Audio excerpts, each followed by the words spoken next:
Hello you, welcome to Geekism and welcome to the first ever Paralab, where we take a look at some of the build features of Paralives and how we can improve our own builds using them to their full extent. These may take the form of tips, videos, or even real-time builds where I explain my process, or we'll dig deep on a specific feature such as roofs, landscaping, or in this case, kitchens. So I have a pretty basic kitchen here. This has really just been built for the before bit of the thumbnail, but it's got a few issues with it that I have been seeing on people's builds.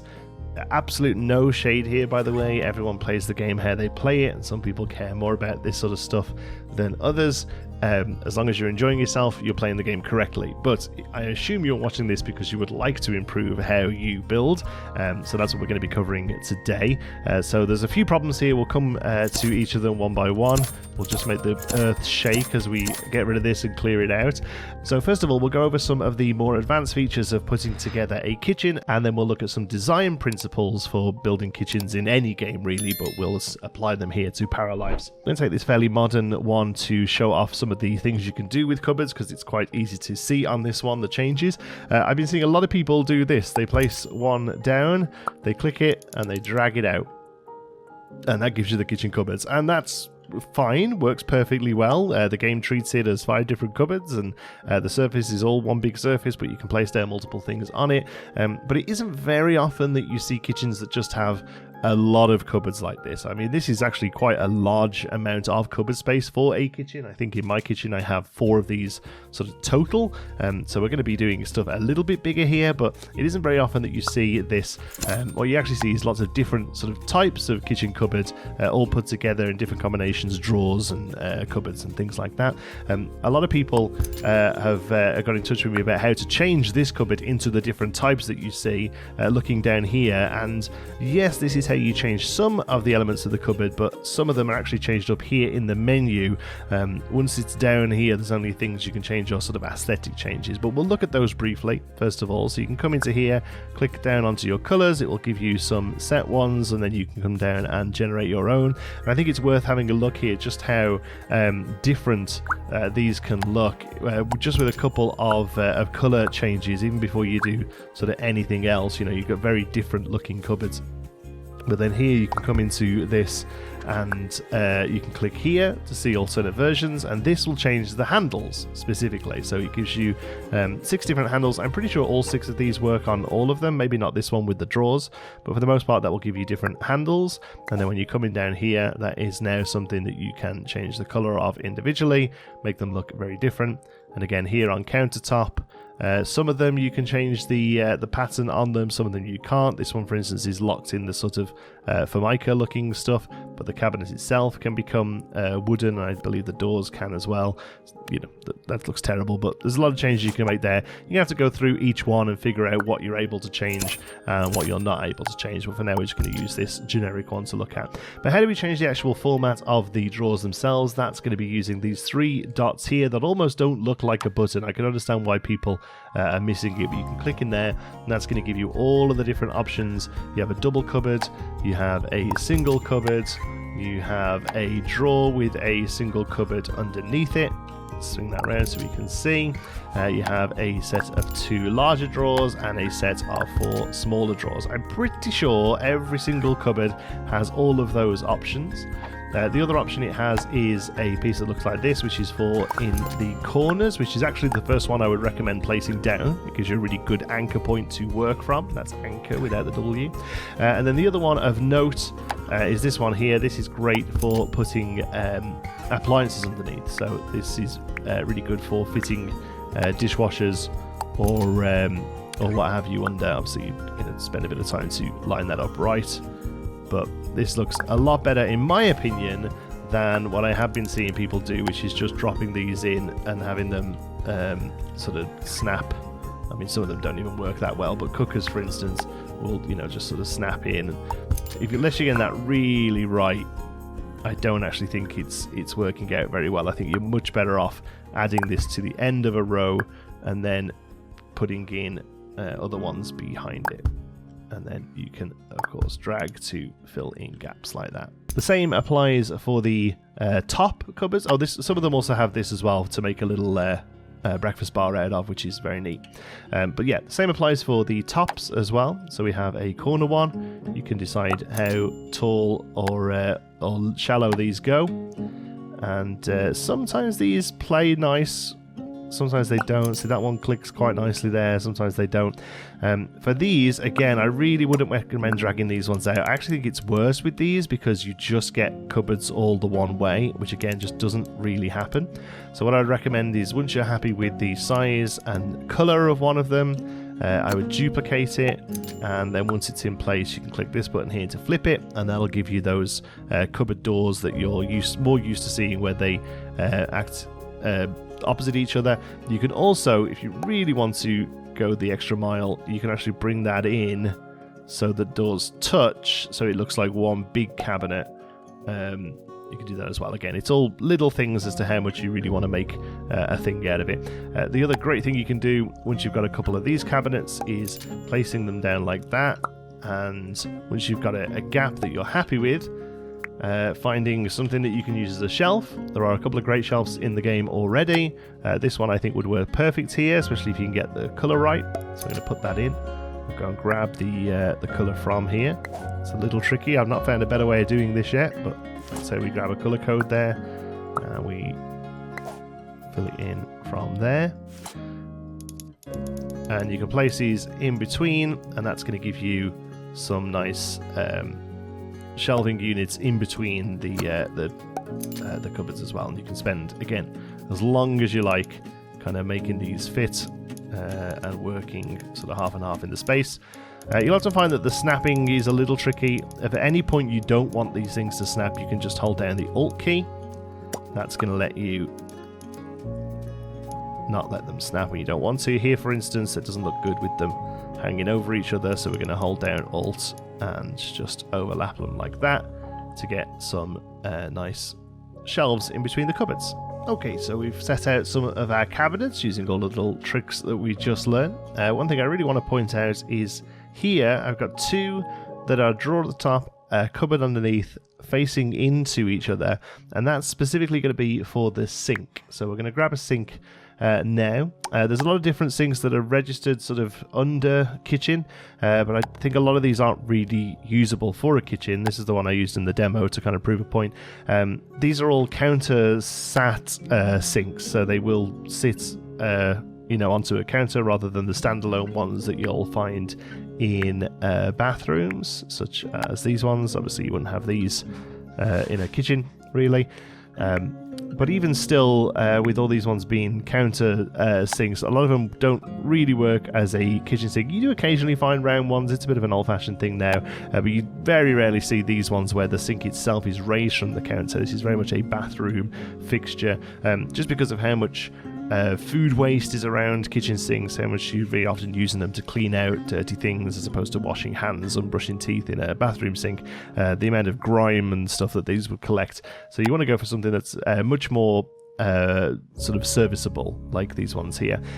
There's a few different designs. They all kind of work, and really the one you're using is going to depend on the build that you're doing. Some of them look a bit more old-fashioned, some of them look more modern. I actually really quite like this deep one here, so I'm going to place this one down. We are going to have a slight problem here though, that you can see with the clipping of units being next to each other, which is something I have I have got on my list to email to the devs. Hopefully it's something they can get to. So let's try this one. Okay, that's better. So the problem I have with the sinks right now is that I would like this to be in the middle of these two, and the reason why I specifically picked these here with drawers above them is very often in kitchen counters there will be a fake drawer here that basically acts as a cover for where the sink sits. So you can open up these. It's most likely going to have your cleaning products, that kind of thing underneath, but often if you open the whole drawer you just see the sink. So usually this is just a facade here that the sink sits behind. But this is going to want to sit on one of these rectangles here, which is sort of like the usable areas for the stuff that the paras can get to. The good news is you aren't stuck to these. If you hold down Alt, you can change where it sits a little. So we can place it sort of in between the two there. Although, yeah, like I said before, unfortunately you do get that line See if we can come out there where the cabinets meet. So far I haven't found a way of getting rid of that. They're basically on both of these. It sort of shows one way or the other, so you have to kind of do a weird sort of clip through, and it starts to get a little bit janky.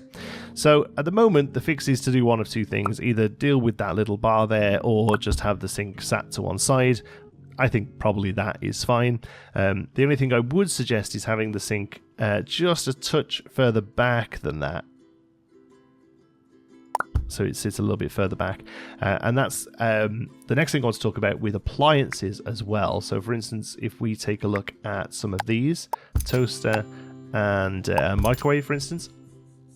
So the game wants you to snap to those boxes, and that shows that they're accessible by paras, but they don't have to be exactly accessible, which is the good thing. So what I'm actually going to do is, once this is placed down, let's make it a nice sort of shiny silver one. I'm actually going to hold down Alt, click it, and then move it back, not so it's like touching the wall, but just so it's a little away from the wall, and we'll have it over to the one side here. That's how people have their microwaves. People don't have their microwaves sat front and center of a counter like that. It's something that always used to drive me nuts about The Sims, is that you had to do this, and then you can obviously move this stuff around using cheats and stuff, but here it's a lot easier to do sort of with the base game. So we'll have the microwave up in the corner there, and then the toaster, I think I'm holding down Alt to move this. I'm clicking my left mouse button and rotating it to bring the toaster up here, because this sort of stuff absolutely sort of sits against the wall. I haven't actually tested it with the coffee machine, but I'm going to move the coffee machine back there as well. And the only thing I'm going to do is make the toaster again a sort of grey colour. That'll do there, just so the red sort of doesn't crash with the green. And just to prove the point, you'll see there that the microwave works perfectly tucked back there, and as far as I can tell, the coffee machine and toaster are actually just for show right now. Even when you select the toast option here, he makes like eggy bread with it in a frying pan. So at the moment I don't think they do anything. Maybe I'm wrong, maybe there's recipes later on, but I can't actually select the coffee machine. But even if it's sat front and center here, I can't either. So the microwave works anyway, so you're welcome to tuck that back. He's going to put that down because he's not hungry. He's going to pick it up because this is early access and these things are fun. Okay, John C, I need you to come out of the way because you've proved your point. Now we need to carry on making this look beautiful. I'm going to add a window in. If at all possible, I would recommend having very large windows in kitchens and really have them fill the space they've been given. Because more often than not, the kitchen cupboards are designed to fit. They're built to fit the space they're allowed. So it's not so much that the window would be built to come up to this cupboard. It would be that the cupboard is built to come up to the window. So we're going to have something like that. I don't really love this one with the lines, though. It looks a little bit like a jail cell. As far as window coverings go, I would keep fabric fairly light as much as you can. I would keep it to be a simple blind. You can have a Venetian blind, or to be honest, any of the blinds kind of work. Again, it really just depends on the style. I would also say that you can go for curtains, but I wouldn't necessarily do a full curtain coverage, so I wouldn't suggest anything like this with a high rail and bringing these down. You just don't really get that sort of amount of fabric in kitchens. It's a fire hazard. These will attract a lot of grease and oil. If the build sort of dictates it, if it's a sort of slightly older-fashioned build, or a rustic-y build, you could do something like this and have a little half window, just like a privacy shade. But I think for today we're going to go for just a nice simple blind using these, and it's just personal preference, but I like having the blind pulled down a little so we see a little bit outside and we get some of that beautiful natural light coming in even once the blind is up there. Okay, next thing is clutter. This is a bit of a personal preference thing, really, and also massively depends on the style and budget of the build. You're going to get kitchens that have nothing but a couple of nice mason jars on show, as if they're being shown off in Architectural Digest magazine, and then you're going to get others that have cornflakes strewn around the place and milk spilled and all sorts. So really getting the divide somewhere in between there where you really want to be is going to be down to you and down to what you're building. But clutter really does make the build. Honestly, it's one of the things I'm most excited about for Paralives is just how much of this stuff we get. The only thing I can really say about it, no matter how much you use and how sort of dialed up or dialed down you go with it, is try and make the clutter purposeful. Try and keep things organized still and in different sorts of pockets. Here, for instance, we have coffee and tea making stuff next to the coffee machine. We have the mug tree in the corner. We have the paper towel near the sink. We have all of the spices next to each other and together.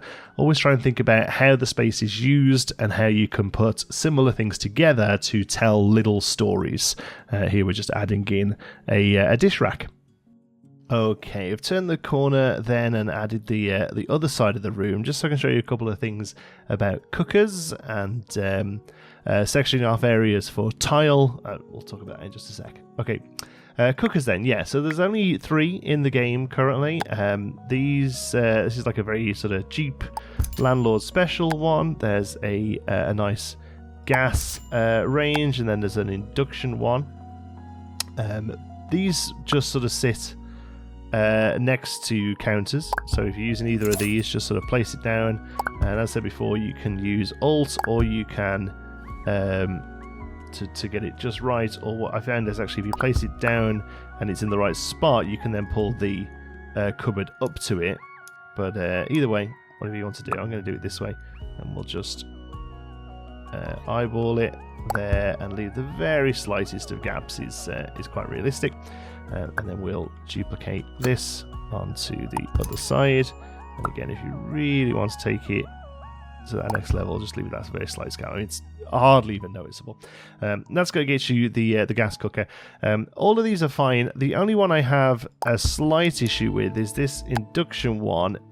This one sits a little high compared to the counters. I don't know if this is just a mistake, or it's just an oversight, or maybe it's a type of cooker I just don't know about, type of oven I don't know about. But we're going to fix this using the gizmo, or the advanced move tool, whatever you want to call it. So you're going to select the item, place it down where it needs to be, and then you're going to press the asterisk. It's the asterisk on the num lock works for me, on the numpad, not the one that's Shift and 8. And then it gets this funky looking biblically accurate gizmo here. We're just going to grab this square because that's the height of the thing, and we're going to pull that down so that the hob just sits above the counter there, and then you can click, and then pressing the asterisk will remove that again. And again, that still functions. I've tested that out. That works, no problem. The only thing I will say is that it looks like it also sits a little forward, so you can just drop that back there. That really should be hitting the back of the counter, and that gives you a more accurate looking induction hob oven. So but we're going to go for the gas one because I think it is the nicest of the 3, and we'll give it a nice bright colour. There are a range of these things in the UK called Smeg, and I think that's kind of what this is a bit of a play on. They often have these very bright colours, and sometimes you'll see like matching utensil appliances, excuse me, lost the word, and fridges and things like that. But we'll bring it down just so it's a little bit more classic and ties in with the green a bit better. Okay, all right, last thing I want to do then before we finish off this space, we'll get a hob over here, range hood over here. So there's a few different ways you can do them. This one just is the sort of the one that goes with this cooker, I think. Does it have the same name on it? No, it looks like it's actually a different brand, but there's a few. There's a very traditional one, there's the budget one. These are both under counter though, under cupboard. So we'll use an under cupboard one just to show you what that looks like. So we're going to place it here. For some reason, they never seem to want to stay where the oven is. So you're going to have to place this down with Alt and Shift. And you're going to want to put it about sort of whatever that is, 2 foot above, I suppose. And then you can take any cupboards you're happy with from elsewhere and bring them over. And this kind of dictates how tall this has to be, because this will only go to a certain depth. This one's actually pretty good, but you want to have that coming down just there so it sits underneath, and then duplicate that, place it on the other side and flip it, and then it's just a case of tickling these back and forth using Alt, making them as thin as they'll go. Usually you have to move one out of the way to drag the other one down. That looks like that's as thin as they go, so we're going to have to do a little bit of fun stuff here to get this to line up nice. That looks like that's about right there. That should snap in. Looks like we're a little off, so we're going to bring this one in just slightly. There may well be a better way of doing this. I haven't yet found it. You want it so that this gap here is about the same as this gap here. Then, if you really want to, you can go into the range hood, and again, using that asterisk, you can just pull this out and have it line up there. And that'll work out pretty nicely. That hangs out quite a bit, but I don't think it's terrible. I think that's acceptable. We'll take another couple of cupboards from each side here, and this time we'll use the full length of them. Put that one there, duplicate it, and flip it around. And if you want to, you can carry this all the way down. I'm actually not going to. We're going to leave that there. That one's already the right way. That one needs flipping as well. Something like that. Maybe even we've already dragged that one out, so maybe this one can have another one of these. Or oop, I didn't mean to press that then. This can actually probably sit this side, and the fridge will come up and exist in that space a bit better. Yeah, happy enough with that, as long as this actually sits right, which is there, and then this can drag out to it. And that's how you get a nicely sat in oven. Yeah, this is just a little bit too pointing out for me, so we're going to come in with this here and pull it in just enough to make it look a little better. Yeah, that's much nicer. Okay, last thing I wanted to talk about then was we had tile along these back 2 walls, and on these 2 walls we just have regular paint. I'm actually quite happy with that. I think that works out quite nicely.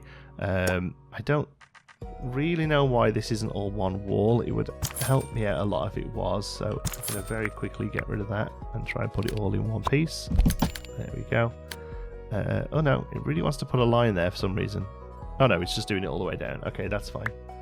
We'll come in and take that white there. That's good, because now we can drag that wall and drag it up. Oops, using Alt. Oh, it still doesn't want to go quite where we want it to. Let's try that with Alt. There we go. Once it's further out, it just wants to always sort of snap to roughly where it's going. Then you can do that. That makes more sense that way. There we go. Nice. There we go. That's a much nice tighter kitchen now. And then an archway, I think, would actually work really well for the doorway here. Holding down Shift, we'll move these off that central point. There we go. Excellent. And just because it'll annoy me not to be. Okay. All right then. Yeah, so we have tile going all the way around, and for the most part that makes sense, although I want the tile to be underneath here, but not necessarily here behind the fridge, or not necessarily in this corner here. I suppose it does actually make sense to tile to the corner of the room, but I just want to kind of show you how we're going to split that up. So we'll actually take that tile, put it back in there. Okay, so the way we're going to do this is using this dotted line with a little black arrow called the separator. And what it's going to do is basically make an invisible wall and allow us to split a room up using it. So we're going to make sure the grid is turned off. We're going to get to where we want the tile to stop, which is there. And then we're going to come in and click, and we're going to click under the counter. Now, as far as I can tell, gameplay-wise, this doesn't affect anything in the slightest. But the reason we're going to do it under the counter like this is because what this is going to do is separate the wall, so we can take the white of here and paint it in. There we go. So you can see it there and there. So yeah, I think it makes quite a lot of sense here to end with the cupboards. I actually don't think it makes that much sense there. So what we'll do is go back until that's redone. I don't know if you saw what happened then. The problem is if you just say, well, I just want this area here to be separate, and if you did something like this, because that's where you want the separation to be, it's going to sometimes break up. Yeah, you can see there, look, it breaks up the floor pattern. It's tricky to see on this pattern because it's quite busy anyway, but you can actually see where those lines I just drew were. You see the white line here and here. If I move it away, you can actually see where that move is. So you often don't want to do that. Instead, you just want to draw the line so it's hidden. I mean, you can just do this, and that'll break it up as well, and that's fine. Again, you only see that shadow when you're in the build mode. And now we can take that white, and that makes a lot of sense to have the tiles stop where the counter does. Just little things like this make a big difference. Now you've got that nice big fridge. What you can do, I think it's actually acceptable to drag the fridge out so it fills that space a little bit more. It doesn't seem to affect how the game works at all. I've been doing this a lot with stuff. And then up here on top of the fridge, I mean, again, like I said when I was talking about clutter before, it really depends on the style of build that you're going for. But like, I don't know a kitchen that doesn't have stuff everywhere. And on top of the fridge, as far as I'm concerned, is a perfect place for your big Le Creuset. Your where's that rice cooker? There's a great rice. That's a big old wheel of cheese. You could put that up there. Where's the rice cooker? A couple of these sort of dish pans work well up there. There we go. This is the sort of stuff that gets thrown up on top of the fridge to collect dust because you don't use it very often. And there we go. I think that's a pretty solid mid-level kitchen. I'm really happy with how it's come out. I think it's worth mentioning as well that we've kept the triangle of flow, which is something that a lot of people, when they're designing real kitchens, think about, and that's the placement of the fridge, the sink, and the preparing area, or the cutting board space, and the oven should make a nice triangle. You can see here we've literally got three. I mean, you can't really get not 3 points of a triangle, but unless you're in a galley kitchen, then you might struggle. Everything in a line. Here you've got the fridge, the sink, and the cooker, the oven, all in a nice triangle that the parrots can work around and use, because they will use those three things. Then the microwave off to the side as well. Yeah, there you go. I hope you got some tips from this. Sorry, it was a little rambly. I'm still trying to figure out how I want to play these tutorial videos, but I've seen a lot of people getting a little confused and maybe not using the kitchen cupboards as best as they can, so I really wanted to get that on footage and help you folks out with it. Let me know if there's any other areas of the game that you're struggling with. I'm still very new to it. Obviously, it only came out a couple of days ago, and I only got access to it a few days before that. But I do find that I pick up this sort of stuff quite well, and I learn myself through teaching, if that makes sense. So I like these challenges of showing people how to get the most out of their game. So yeah, let me know if you enjoyed it. Let me know what you'd like to see next. Thank you so much for watching. Hope you have enjoyed it. Until the next one, be good.